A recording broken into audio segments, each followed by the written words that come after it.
प्रेरणास्पद कथाएं YouTube channel पर मैं धनंजय जैन आप सभी का हार्दिक अभिवादन करता हूं। छोटी सी कहानी डीजे की जुबानी। दोस्तों, संगत का हमारे जीवन पर बहुत बड़ा असर होता है। जैसी संगत हम करते हैं वैसी ही रंगत हमारे लाइफ पर पड़ती है। थोड़ी सी गलत संगत हमने किया ना, तो उसका दुष्परिणाम कितना भयानक हो सकता है ये शायद हम भी नहीं जानते। इसलिए हमेशा अच्छे लोगों के संग में रहिएगा। अच्छे लोग वे हैं जिनके विचार अच्छे हैं, जो हमेशा पॉजिटिव सोचते हैं। उनके इर्द गिर्द भी पॉजिटिव वेव निकलती रहती है, लोगों को एक सुकून मिलता है। और कुछ कुछ ऐसे लोग होते हैं जो सिर्फ और सिर्फ नेगेटिव बातें करते हैं। उनकी सोच वैसी रहती है। फलस्वरूप जैसी सोच हमारी रहती है वैसा ही प्रतिबिंब हमारे विचारों के अंदर अंतर्निहित होता है और वे ही विचार बाहर निकलते हैं। वैसी ही पोस्ट हमें अच्छी लगती है, वैसे ही लोगों को हम वो पोस्ट भेजने की कोशिश करते हैं।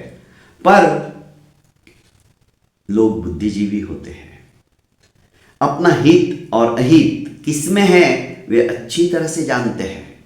इसलिए दोस्तों, ज्यादा से ज्यादा ऐसे लोगों के संपर्क में रहिए जो अच्छे विचारों वाले हो, जिनका आचरण भी अच्छा हो।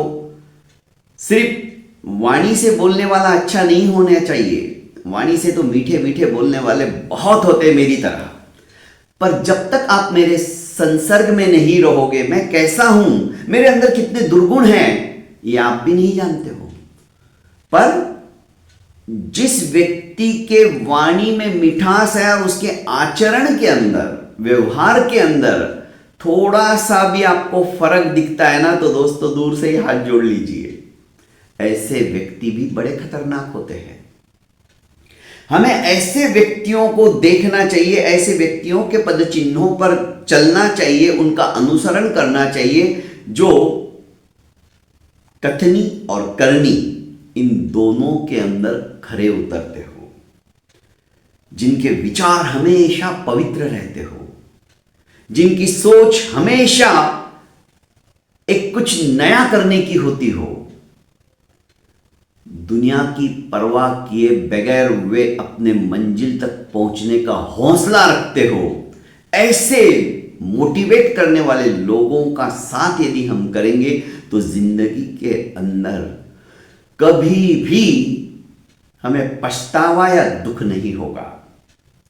पर यदि गलत इंसान की हमने संगत कर ली, यदि हम विचक्षण हैं, यदि हम बुद्धिमान हैं, तो तुरंत उनसे दूर हो जाइए, वरना लेने के देने पड़ जाएंगे। छोटी सी कहानी के माध्यम से मैं आज अपनी बात आपके सामने रखने का प्रयास करता हूं।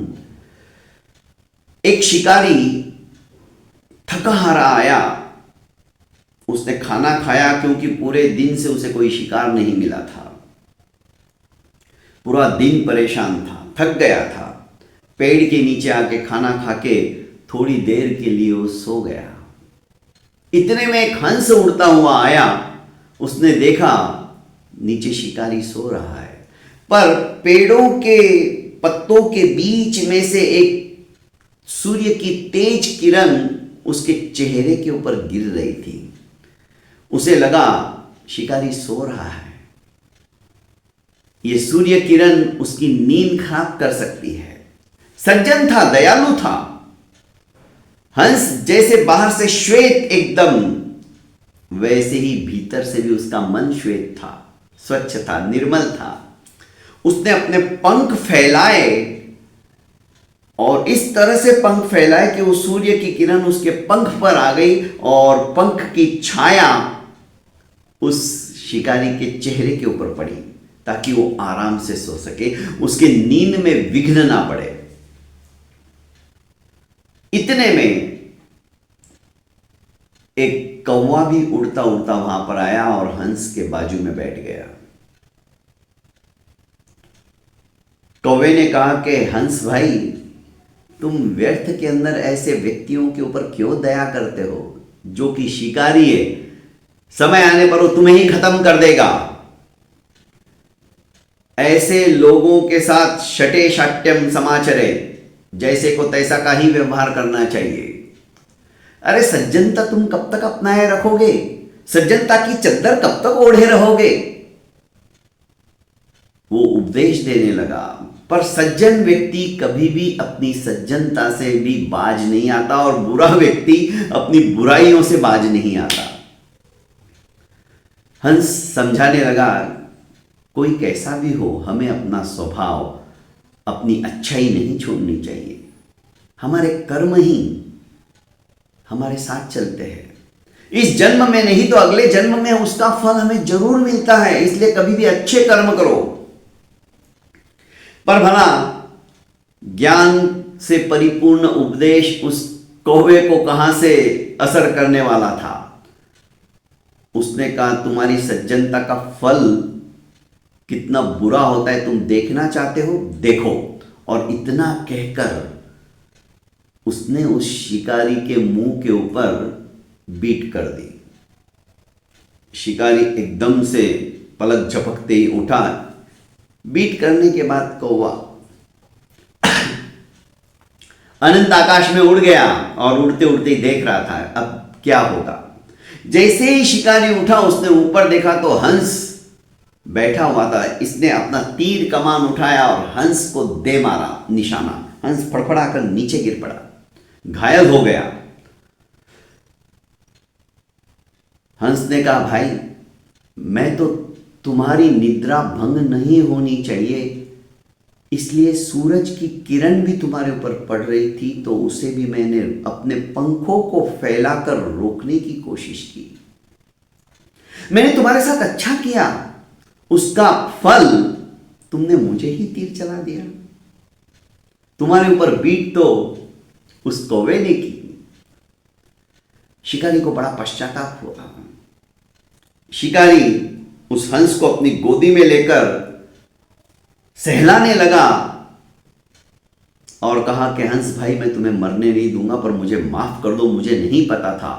पर तुम जानते हो ना कौवों की आदत कैसी होती है। कौवे जो होते हैं वो किस निम्न श्रेणी के रहते हैं, उनके विचार कितने तुच्छ होते हैं, वे कभी भी किसी का भला नहीं सोचते। हंस ने कहा, हाँ उसने मुझे यही आकर सब कुछ कहा था, पर मैंने कहा मैं अपना स्वभाव नहीं छोड़ सकता। फिर जाते जाते उसने आपके ऊपर बीट किया और कहा कि देखो तुम्हारे अच्छे स्वभाव का परिणाम क्या होता है, और वो मैं प्रत्यक्ष देख रहा हूं।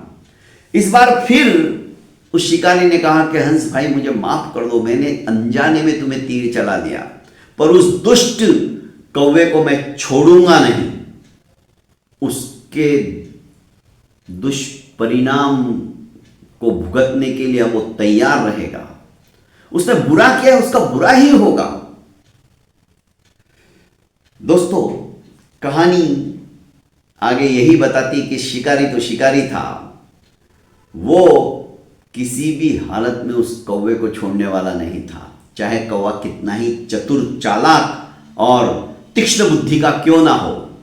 शिकारी ने आखिर उसको दे मारा और इस हंस की मरहम पट्टी करके उसे कहा कि तुम मान सरोवर में रहने वाले, तुम्हारा उच्च परिवार, उच्च कुल, तुम्हारी सोच भी वैसी ऊंची है, तकलीफें जरूर आती है। इस तरह से कोई बुरा सोचने वाले लोग, काले कलूटे लोग जो आपके जीवन के अंदर आते हैं, पर उनका व्यवहार, उनका आचरण, उनकी सोच इतनी घृणित रहती है कि वे धोखा देके ही जाते हैं। पर दोस्तों, उसका परिणाम भी उन्हें कभी ना कभी भोगना ही पड़ता है। आप उन्हें शिक्षा देने वाले कौन हो, इसलिए उनसे कभी भी बदला मत लो। वो सब देख रहा है, वो एक दिन सबके कर्मों का हिसाब रखने वाला है और उसके अनुसार ही वो फल भी देने वाला है। पर आप और मैं, हम ये सोचे कि इन अच्छी अच्छी कहानियों के माध्यम से हमें संगत हमेशा अच्छे लोगों की करनी चाहिए, जिनका मन पवित्र हो, आत्मा निर्मल हो उस हंस की तरह।